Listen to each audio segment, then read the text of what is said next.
नमस्कार, आप देख रहे हैं डीडी बिहार। मैं हूं प्रशांत रंजन। इस वक्त मंथन कार्यक्रम में आप सबका स्वागत है। दर्शकों, मंथन कार्यक्रम में जैसा कि आप जानते हैं कि भारत सरकार की अलग अलग योजनाओं के बारे में हम बात करते हैं। उस अलग अलग विषय के विशेषज्ञों को अपने स्टूडियो में बुलाकर आपको जानकारी देते हैं कि कैसे भारत सरकार की योजनाओं के माध्यम से देश के 143 करोड़ नागरिकों का न सिर्फ विकास किया जा रहा है, बल्कि विकसित भारत का जो हमारा लक्ष्य है और विश्व में तीसरी सबसे बड़ी अर्थव्यवस्था बनाने का जो हमारा लक्ष्य है, उस लक्ष्य की ओर भी हमारा देश कैसे आगे बढ़ रहा है। आज भी इस विशेष कार्यक्रम में हमारे दो अतिथि विशेषज्ञ उपस्थित हैं। चलिए हम उनका स्वागत करते हैं। आज हमारे साथ हैं जाने माने वरिष्ठ पत्रकार श्री संजय कुमार जी। संजय जी, बहुत बहुत स्वागत है आपका। बहुत धन्यवाद। हमारे दूसरे अतिथि हैं पर्यावरण और कृषि के क्षेत्र में कार्य करने वाले समाज सेवी श्री संजीव कुमार यादव जी। संजीव जी, बहुत बहुत स्वागत है आपका। इससे पहले कि हम इन अतिथियों के साथ सवाल जवाब का सिलसिला शुरू करें, योजनाओं के माध्यम से आपको जानकारी से सशक्त करें, आइए देखते हैं एक रिपोर्ट। किसान क्रेडिट कार्ड योजना किसानों को सस्ते ब्याज दर पर लोन दिलाने में मदद करती है। किसानों को 3 लाख रुपए तक का लोन 4% की ब्याज दर पर उपलब्ध होता है इसके जरिए। साथ ही आपको बता दें कि देश की सबसे कम ब्याज दर वाली लोन स्कीम है। इसकी वेबसाइट है pmkisan.gov.in। यहां पर जाकर के आप रजिस्ट्रेशन कर सकते हैं, फॉर्म डाउनलोड कर सकते हैं। साथ ही आप नजदीकी बैंक में जाकर के भी इसका फॉर्म ले सकते हैं। इसके साथ लगने वाले जो जरूरी दस्तावेज हैं उसकी जानकारी भी वेबसाइट पर उपलब्ध है। आवश्यक दस्तावेज लगेंगे उसमें आवेदक का पैन कार्ड, खेती की कागजात और किसी अन्य बैंक से कर्ज नहीं लेने का शपथ पत्र।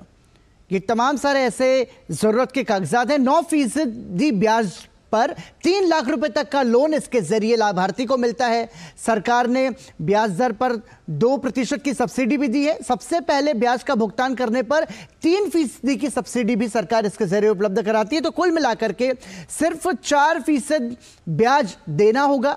डेयरी किसानों को 1,60,000 रुपए तक का ऋण इसके जरिए उपलब्ध होता है। मत्स्य पालन और पशुपालन करने वाले किसानों को भी किसान क्रेडिट कार्ड योजना की सुविधा मिल सकती है, वो भी इसके लाभ लेने के पात्रता रखते हैं। रिपोर्ट के बाद पुनः आप सबका मंथन कार्यक्रम में स्वागत है। आज हमारे साथ डीडी बिहार के स्टूडियो में वरिष्ठ पत्रकार संजय कुमार जी और समाजसेवी संजीव कुमार यादव जी हैं। हम इन दोनों से बात करेंगे कि मंथन कार्यक्रम के अंतर्गत जिन योजनाओं की हम चर्चा करते रहे हैं, इससे पहले भी मंथन कार्यक्रम में हम कई सारी शिक्षा, स्वास्थ्य, पर्यावरण से जुड़ी ऐसी योजनाओं के बारे में आप तक जानकारियां पहुंचाई हैं, जिससे आपके जीवन में न सिर्फ समृद्धि आ रही है, बल्कि समेकित रूप से एक सशक्त राष्ट्र के निर्माण में भी अपनी भूमिका निभा रही हैं। चलिए सबसे पहले चलते हैं वरिष्ठ पत्रकार श्री संजय कुमार जी के पास। संजय जी, आपने पत्रकारिता में भारत को आगे बढ़ते देखा है, बिहार को प्रगति करते देखा है, सरकारों को बनते बिगड़ते देखा है। स्वास्थ्य एक बड़ा मुद्दा है, बड़ा विषय है, और इतने भारी भरकम जनसंख्या को आरोग्य उपलब्ध कराना, वेलनेस, एक बड़ी चुनौती है। और कई सारी योजनाएं, जैसे एक आयुष्मान भारत योजना लंबे समय से चल रही है और वो सफल भी है, और उसमें एक नई चीज़ जुड़ी है, वंदन वय योजना। वंदन वय में है कि 70 साल से ऊपर वाले के लोगों के लिए। एक तो हम आपसे ये जानना चाहेंगे, और दूसरा कि जो हमारे यहाँ आयुष पर्यटन का जो कॉन्सेप्ट आया है भारत सरकार का, वो क्या है, उसके बारे में हमारे दर्शकों को बताइए। प्रशांत जी, आपने बहुत अच्छी बात कही कि स्वास्थ्य के क्षेत्र में बहुत सारे काम हुए हैं। ना सिर्फ स्वास्थ्य, बल्कि अब हम जहाँ देख रहे हैं पिछले 10 सालों में हर जगह जहाँ नज़र घुमाएंगे, सड़क है, बिजली है, पानी है, स्कूल है, गांव है, विश्वविद्यालय है, मेडिकल कॉलेज है। आप जहां देखेंगे वहां पर कुछ न कुछ बदलाव हुआ है, सकारात्मक बदलाव हुआ है। और स्वास्थ्य में जो आज वंदन व्यय है जी, इसने तो समझ लीजिए कि बुजुर्ग लोगों की जीवन को सुधारने का बहुत बड़ा काम किया है। पहले जब 60 साल 70 साल के बुजुर्ग होते थे तो बोझ समझा जाता था परिवार में कि अब इनका बीमारी हो जाएगा तो कौन खर्चा उठाएगा, कौन क्या करेगा, परिवार में सोच आ जाती थी। कई लोग इस कारण सेवा करना भी बंद कर देते थे। आज जो आयुष्मान योजना से लगभग 40 करोड़ भारतीय जुड़ गए हैं, बुजुर्ग और जवान को मिलाकर। तो उसमें हाल फिलहाल में अगर हम अपने केवल बिहार की बात करें तो 70,000 से ज़्यादा लोग जुड़ गए हैं इस योजना से, बुजुर्ग लोग। और इसका फ़ायदा क्या है, 5 लाख का तो इलाज हर किसी को मिल रहा है जो वो इस वर्ग में सामान्य आ रहा है, आयुष्मान जो है। सामान्य आयुष्मान है। जी। इसमें जो 70 साल के बाद वाला में जो है कोई आरक्षण या कोई गरीबी अमीरी का कोई भेदभाव नहीं है। इसमें APL BPL किसी तरह की चर्चा नहीं, जो भी चाहे वो पहले नौकरी करता था या बेरोजगार था, गरीब है या अमीर है, अगर 70 साल का उम्र पूरा कर लेता है तो उसको आयुष्मान वय योजना जो वंदन वय योजना है उससे जुड़ जा रहा है। और उसमें एक और फायदा भारत सरकार ने दिया है कि उस परिवार में अगर मान लीजिए किसी बुजुर्ग का इलाज, कोई बड़ी गंभीर बीमारी हो गई और 5 लाख में खत्म बीमारी का इलाज उससे महंगा है, मान लीजिए किडनी ट्रांसप्लांट है, कैंसर है या और भी कोई बड़ी बीमारी हो ट्यूमर की, तो अगर 5 लाख में नहीं पूरा होता है, उसका खर्च नहीं पूरा होता है तो 5 + 5 लाख का टॉपअप भी है। हाँ। जो प्राइवेट जो आप देखते हैं कि कई निजी जो एजेंसी होती है जो देती है बीमा, देती है स्वास्थ्य बीमा, उसी तरह की लगभग इसमें आयुष्मान में दे दिया गया है। सरकार बीमा कर रही है। सरकार बीमा कर रही है और इसका गारंटी है कि दुनिया माने भारत के किसी भी अस्पताल में, महंगा से महंगा अस्पताल में अब गरीब गांव का जो उठ के आएगा जो वो भी अपना इलाज करा सकते हैं। कई बार होता था संजय जी कि गरीब आदमी महंगे अस्पतालों में जाने से हिचकता था, इज्जत नहीं मिलता था। आपका कपड़ा, आपका वस्त्र देख के आप कारपोरेट अस्पताल में घुसने की हिम्मत नहीं कर सकते थे। आज उस अस्पताल में, बड़े बड़े अस्पताल में अधिकार से लोग जा सकते हैं और लोग बुलाते हैं, स्वागत के तैयार हैं। जो पैसा है और वो बाधक नहीं बना है इलाज में। दवा का खर्चा है, बेड का खर्चा है, इलाज का है, सारा चीज़ इंक्लूडेड है और इससे इलाज हो जाता है। और दूसरा जो ये तो आयुष्मान वंदन जो व्यय है इसका हुआ। दूसरा जो आयुष पर्यटन है, अब ये तो सबको मालूम है कि भारत गाँव का देश है, तो ये बहुत ही अच्छा आयुष केंद्रीय आयुष्मान मंत्रालय जो हम लोग के हैं, बहुत ही सोच समझ कर योजना बनाई गई है। इसमें कोई डाउट नहीं है, कोई शक नहीं है। कारण पहले हम लोग देखते थे केरल में लोग मसाज कराने जाते थे जी, आयुर्वेदिक मसाज, और देश विदेश से लोग आते हैं उसको कराने के लिए कि हम ठीक हो जाएंगे, 10 दिन 15 दिन रहते हैं। तो इस योजना के तहत गांव में जो भी इच्छुक युवा हैं, बेरोजगार हैं, उनको पहले तो आयुर्वेद में कुछ दिन का प्रशिक्षण देना है। वो बहुत शॉर्ट टर्म प्रशिक्षण है, 15 दिन से 1 महीना का प्रशिक्षण है। आप करके अपने यहाँ खोल सकते हैं एक आयुष सेंटर, और जो प्योर देसी पद्धति से इलाज पद्धति है, मसाज है, आयुर्वेदिक दवा है, जड़ी बूटी का इलाज है, और उनको मदद के लिए नज़दीकी जो आयुर्वेदिक कॉलेज है, मेडिकल कॉलेज है, अस्पताल, उससे भी जोड़ा गया है कि इमरजेंसी में, आपात स्थिति में अगर कोई चीज़ नहीं आ रहा है आपको, तो आपको वहाँ के शिक्षक प्रशिक्षण देंगे, आयुर्वेदाचार्य। तो इससे क्या होगा कि मान लीजिए कि हम अपने बिहार को ही देखते हैं, राजगीर इलाका, चरक वहाँ के जाने माने आयुर्वेदाचार्य थे और हम लोग के आदर्श हैं आयुर्वेद में। तो वहाँ पे आसपास में माना जाता है कि जड़ी बूटियों का खान था। अगर आयुर्वेद का विकास का जनक अगर माना जाए अपने देश में, भले ही आज केरल तमिलनाडु का नाम हो रहा है, लेकिन अपना बिहार ही है, यहीं पे उत्पत्ति है आयुर्वेद का। और चरक महान, सबसे पहला उनको कह सकते हैं आप, उनको तो father of medicine, Indian medicine बोलते हैं हम लोग जी। तो इसी इलाका में एक गांव है, वहाँ पे माने कि जड़ी बूटी है, लोग जान गए, प्रशिक्षण ले लिए, तो रोजगार, एक तो युवा बाहर जा रहे हैं, गांव खाली हो रहा है रोजगार के लिए, तो एक अस्थायी स्तर पर एक तो रोजगार मिलेगा, बाहरी पर्यटक आएंगे तो वहाँ की आर्थिक स्थिति सुधरेगी। इसी को लेकर के आयुष पर्यटन जो सोच है इसको विकसित किया जी। इस पर हम और विस्तार से आपसे जानेंगे। इससे पहले हम चलते हैं संजीव जी के पास।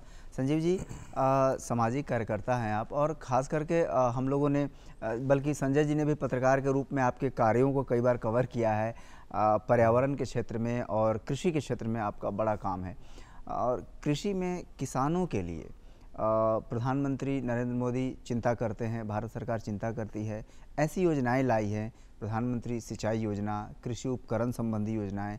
क्या लगता है कि चूँकि आप खुद एक किसान रहे हैं और किसानों के बीच में काम करते हैं, इन योजनाओं से सही में देश के किसानों का कुछ भला हो रहा है, या फिर ऐसे ही योजना है, आएंगी जाएंगी, क्या लगता है? देखिए प्रशांत जी, आपने पिछली सरकार भी देखा होगा और ये 10 साल के सरकार का भी ऑब्जर्वेशन अपने बहुत माइन्यूटली कर रहे हैं, लगातार मैं आपको देख रहा हूँ, सुन रहा हूँ विभिन्न चैनलों पर। माननीय प्रधानमंत्री जी का जो ये योजना है, खासकर जितनी भी योजना देखें, जैसे कि संजय जी ने आयुष्मान की बात की, स्वास्थ्य की बात की, ज़्यादा से ज़्यादा योजना मजदूर, दलित किसानों को समर्पित है, गरीबों को समर्पित है। आपने किसानों की बात की तो इस साल सबसे पहले किसानों का तोहफा कैबिनेट में पास किया गया। अच्छा। वो है DAP खाद के बारे में। DAP खाद जो है लगभग 1350 रुपये प्रति बोरा, यानी 50 किलो है। लेकिन जिस हिसाब डीएपी बनता है, जो इसका रॉ मटेरियल आता है वो विदेश में से आता है, या यूक्रेन की बात करें, रसिया की बात करें, या गल्फ की बात करें, जिस हिसाब से अंतर्राष्ट्रीय मार्केट अभी उथल पुथल हो रहा है, या पॉलिटिकल उथल पुथल की बात करें, या लगातार युद्ध हो रहे हैं, जिसके कारण काफ़ी फ्लक्चुएशन हो रहा है हमारे रॉ मटेरियल जो आता है डीएपी में। उसके बावजूद भी ये सरकार ने उसको स्थिरता के साथ अपने सरकार पर बोझ लेते हुए और किसानों को रिलीफ दिया है कि 1385 रुपये प्रति बोरी जो 50 किलो का है उसको मेंटेन रखा है, और वो सब्सिडी जो है प्रति बोरा 175 रुपये किसानों को सब्सिडी दिया है। अगर नहीं दिया होता तो 1525 रुपये का वो मार पड़ता, ये महंगाई का मार पड़ता। वो स्वयं सरकार जो है अपने वित्तीय भार को सहते हुए लगभग 4000 करोड़ का उन्होंने भार को सहा है। तो ये बहुत बड़ी देन है कि किस तरह ये सरकार किसानों के लिए चिंतित है। अब दूसरी बात मैं ये कहना चाहता हूँ कि जो फसल बीमा योजना है, ये सरकार ने उसी नियम को जो 23-24 में था उसको 25-26 में कंटिन्यू किया। अच्छा, इसमें भी सरकार का लगभग 6000 करोड़ का वित्तीय भार पड़ रहा है, लेकिन किसानों पर भार ना पड़े, ज़्यादा से ज़्यादा उसको हम मुआवजा दें, सहूलियत दें, इस बात की चिंता माननीय प्रधानमंत्री ने किया। 11 करोड़ किसानों को 6-6 हजार रुपया किसान निधि सम्मान निधि, जो किसान थोड़ा सा औजार के लिए या किसी बीज के लिए सेठ साहूकार से सूद ब्याज पर लेते थे, ये कितनी बड़ी रिलीफ दी जा रही है, इससे इस बात को समझ सकते हैं। लगभग 4 करोड़ किसानों को किसान क्रेडिट कार्ड, यानी 4,73,000 करोड़ किसानों को क्रेडिट कार्ड के माध्यम से ये दिया जा रहा है। और सरकार यही नहीं, इसके डीएपी के खाद के साथ साथ उन्होंने जैविक खाद की काम शुरू कर दिया, उन्होंने बर्मिंग कल्चर का काम शुरू कर दिया है। तो इससे केमिकल वाले पे निर्भरता थोड़ी कम होगी। हाँ, निश्चित तौर पे, क्योंकि जब इसका एमएसपी का आया हमारे वैज्ञानिक ने, तो जो डीएपी ज्यादा डालने से एक हमारा उपज कम हो गया, गुणवत्ता प्रभावित, जो उर्वरक क्षमता थी वो कम हो गया, और उससे निकलने वाले गैस से हमारे किसान का स्वास्थ्य भी प्रभावित होने लगा। तो माननीय प्रधानमंत्री ने फसल के साथ साथ किसान के स्वास्थ्य की भी चिंता की, और जिससे डीएपी पर हम निर्भरता कम हो और अब जैविक बर्मिंग कल्चर पे हम लोग आना। संजीव कुमार यादव जी ने जिस ढंग से बताया कि किसानों के लिए सरकार कैसे चिंता कर रही है, और उससे पहले आपने स्वास्थ्य के संबंध में खास करके आपने जो वंदन वय योजना थी उसके विषय में बताया। संजय जी, चूँकि स्वास्थ्य के सेक्टर में आपकी पत्रकारिता रही है और आपने स्वास्थ्य को कवर किया है, ग्रामीण स्तर पर जो स्वास्थ्य की स्थिति है उसको भी काफ़ी नज़दीक से आपने देखा है। एक आयुष पर्यटन, जो इससे पहले भी आप चर्चा कर रहे थे, और जो पहले से हम लोग मेडिकल टूरिज्म सुनते रहे थे, और उसमें एक और भारत सरकार ने प्रावधान किया है कि जो पीएचसी हैं, प्राथमिक स्वास्थ्य केंद्र, उसमें उनको आरोग्य मंदिर के रूप में उनको विकसित किया जाएगा, और हर गांव नहीं तो कम से कम जो प्रमुख गांव है या प्रखंड स्तर पर एक वेलनेस सेंटर आएगा जिसमें विदेश से लोग आएंगे। उसमें एक आयुष वीज़ा का भी प्रावधान है। थोड़ा सा इस बारे में दर्शकों को बताइए कि कैसे अगर कोई विदेशी आयुर्वेदिक पद्धति से इलाज के लिए आना चाहता है तो उसको सिंगल विंडो से एक बार में वीज़ा दे दिया जाएगा। इन सारी बातों को ज़रा हमारे दर्शकों के बीच रखिए, और ये बताइए कि क्या सचमुच से एक आरोग्य भारत, एक हेल्थ वाला हेल्दी इंडिया की ओर जो हम बढ़ना चाह रहे हैं, उसमें ये कार्यक्रम मदद करेगा? एक नहीं, कई ऐसे कार्यक्रम हम लोग देख रहे हैं जिसमें लोगों के स्वास्थ्य की चिंता हमारी सरकार दिखा रही है, और उसको सुधार, स्वास्थ्य का जो वर्तमान स्थिति है उसको भी सुधारात्मक उपाय किया जा रहा है। जो अभी आयुष वीज़ा की बात कर रहे हैं, आखिर इसकी ज़रूरत क्यों पड़ी? हर चीज़ के लिए कुछ आर्थिक मदद चाहिए, और लोग आत्मनिर्भर हों, आत्मनिर्भर भारत का नारा भी हमारे पास है। तो जो विदेश से कैसे पैसा आए, देसी लोग तो आएंगे ही, अगर मान लीजिए ठीक है जिस गांव में नहीं है व्यवस्था वहाँ के लोग आएंगे, स्थानीय खर्च, लेकिन बाहर से पैसा आने पे लोग की आर्थिक उन्नति बहुत तेज़ी से होगी, निवेश बढ़ेगा, विकास होगा, और तरह तरह के रोजगार के अवसर बढ़ेंगे। कुल मिलाकर इसको देखते हुए आयुष वीज़ा का प्रावधान किया गया है कि अगर कोई बाहर से आना चाहे तो सिंगल विंडो सिस्टम इसके लिए लागू किया गया है, और इसमें लोगों को परेशानी भी नहीं होगी, लोग आ भी रहे हैं। आप अभी एक सामान्य कुंभ का देखिए जी, कुंभ अभी इलाहाबाद प्रयाग में जो लगा है, प्रयागराज में लगा हुआ है महाकुंभ, तो इसमें आप देख रहे हैं कि स्टीव जॉब्स जो हैं उनकी पत्नी आई है, काशी विश्वनाथ का दर्शन करने आई है। यह सब संभव कब हुआ? आज से 20 साल पहले, 12 साल, 15 साल पहले नहीं देखते कि इतने बड़े बड़े लोग यहाँ पर आते आकर्षण, आज उनको भी नाम मिल रहा है और उनको सम्मान मिल रहा है। जो हमारे विदेशी पर्यटक आ रहे हैं, पहले भी आते थे, लेकिन इतने बड़े बड़े लोग के परिवार के सदस्य आए जो विश्व में न सिर्फ अपने देश का, पूरे विश्व को, अर्थव्यवस्था को तो बदलने की ये क्षमता मतलब रखते हैं। महाकुंभ की चर्चा की रिलीजियस इकोनॉमी जिसको कहा रिलीजियस जाता है इकोनॉमी जी। आज हम हर चीज़, जो आज पहले सवाल उठता था कि क्यों इतना खर्च हो रहा है, क्यों नहीं इतना हो रहा है, तो सरकार आपको एक उदाहरण अयोध्या से देते हैं जी। एक साल में 9,000 करोड़ रुपया का अर्थव्यवस्था बन गया है अयोध्या, केवल एक साल। अभी आप 22 तारीख को हम लोग मनाएंगे अभी पहली वर्षगांठ उसकी स्थापना की, राम मंदिर की। तो इससे आप देख रहे हैं कि बाहर के लोग आ रहे हैं। अयोध्या के आसपास का जो पहले केवल 9 होटल था वहाँ पे, एक साल पहले अच्छा, केवल 9 होटल अयोध्या शहर में था जिसमें कि सामान्य आदमी रह सकता था। अब 900 से ज़्यादा होटल एक साल में तैयार हो गया। आखिर वहाँ लोग आ रहे हैं, अब इकोनॉमी वहाँ की बढ़ रही है। इकोनॉमी पूरी बढ़ रही है। केवल होटल ही नहीं, अब ऑटो वाले, खुमचा वाले, ठेला वाले, हर आदमी का कमाई बढ़ रहा है। मंदिर के बगल में हजारों प्रसाद का दुकान खुल गया, 1 किलोमीटर लंबा लाइन लगा हुआ है। अब बस, ट्रक, जितने भी सामान, हर तरह से लोग आ रहे हैं। वही हाल कुंभ में है। कुंभ केवल एक धर्म स्नान करके आ रहा है, चल जा रहा है, नहीं है। लोग अगर जाते हैं तो अगर मान लीजिए एक आदमी 1,000 रुपया खर्च कर रहा है, तो सोचिए कि एक दिन में, कल जो शाही स्नान आज पहला है, 1.5 करोड़ से ज़्यादा लोग स्नान करेंगे जी। इससे आप समझ सकते हैं कि इलाहाबाद और प्रयाग में जो खर्च होगा, और देश के अलग अलग शहर से जा रहे हैं तो रेलवे, ट्रांसपोर्ट, खाना पीना, हर चीज़ में खर्च होगा। और विदेशी लोग भी जब 1.5 करोड़ है तो उसमें कुल मिलाकर आकलन किया जा रहा है कि लगभग 1.5 करोड़ एक महीने में केवल विदेशी पर्यटक आएंगे, जो दूसरे, हिंदू नहीं, जो दूसरे कम्युनिटी के हैं, क्रिश्चियन हैं, ईसाई और हैं, वहाँ आकर यहाँ खर्च आएंगे करेंगे। और यहाँ पे आएंगे, खर्च करेंगे, रहेंगे, और उनके लिए व्यवस्था भी उस तरह की गई है। जी, चलते हैं संजीव कुमार जी के पास। संजीव जी, इन्होंने 2-3 बातें बताएं कि स्वास्थ्य के अलावा महाकुंभ और अयोध्या जी एक का बात उदाहरण और, देकर। एक छोटी जी सी बात, Sanjay ji. Health and wellness की जो छूट गया जी, केवल अपने 12,000 केवल अपने बिहार में हेल्थ एंड वेलनेस सेंटर खुल गए हैं और खुलने वाले हैं। एक तरह से केवल 12,000 यहाँ पे हर PHC स्तर पे जो छोटे छोटे PHC थे उनको डेवलप करके आरोग्य मंदिर करके बनाया जा रहा है। रोग मंदिर, लोग अब भर्ती हो सके। अब हर चीज़ के लिए आपको पटना आने की जरूरत नहीं है जी। अगर छोटी बीमारी है तो आपको उसी जगह पे स्थानीय स्तर पे इलाज मिल जाए, इसके लिए भी व्यवस्था की जा रही है। और उसमें भी अभी देखिए यहाँ पे 3700 3,000 आयुष चिकित्सकों की बहाली सिर्फ यहाँ पे हुई है बिहार में। हर ग्रामीण स्तर तक में अब एक आयुष चिकित्सक हो गया है। तो इससे सोचिए कि आयुष की महत्ता कितनी बढ़ रही है। जी, इसीलिए ये जो मेडिकल टूरिज्म हम लोग सुनते आ रहे थे बचपन से, अब उसको आयुष पर्यटन, मतलब अब मतलब एलोपैथ के अलावा होम्योपैथ, नेचुरोपैथ, योग, आयुर्वेद के माध्यम से चिकित्सा हो रही है। चलते हैं संजीव यादव जी के पास। संजीव जी, बड़ा अच्छा उदाहरण देकर बताया अभी संजय कुमार जी ने कि महाकुंभ और अयोध्या जी के माध्यम से जो रिलीजियस इकॉनमी बढ़ रही है, वो तो कह रहे ही। एक और क्षेत्र है जिस पर आपका अच्छा काम है, कृषि के क्षेत्र में, कृषि नहीं हो तो पशुपालन के क्षेत्र से हो जाता है, गोकास्ट पर।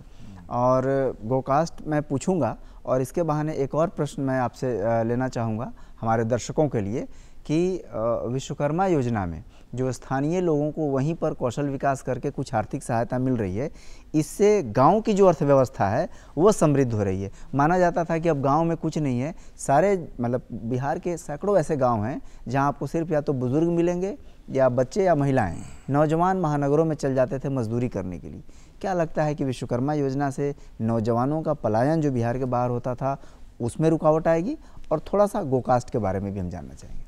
देखिए, विश्वकर्मा योजना बहुत अच्छा प्रश्न किया प्रशांत जी। एक तरह से कहा जाए तो एक अंत्योदय है, अंतिम पौधान पर बैठा हुआ व्यक्ति का चिंता करना जी। अंत्योदय, उसको सहायता करके उदय करना जी। और उसके पीछे कोई नहीं देखता था। समझिए तो एक समाज का हमारा नींव है। आज अगर हम मकान बनाते हैं तो राजमिस्त्री की जरूरत पड़ती है, बढ़ई की जरूरत पड़ती है, चाय पीते हैं तो कुम्हार चुक्का की जरूरत पड़ती है, पेंटर की जरूरत पड़ती है, छोटे छोटे जो हैं, लेकिन उसकी चिंता करने वाला कोई नहीं। और समाज का एक नींव है।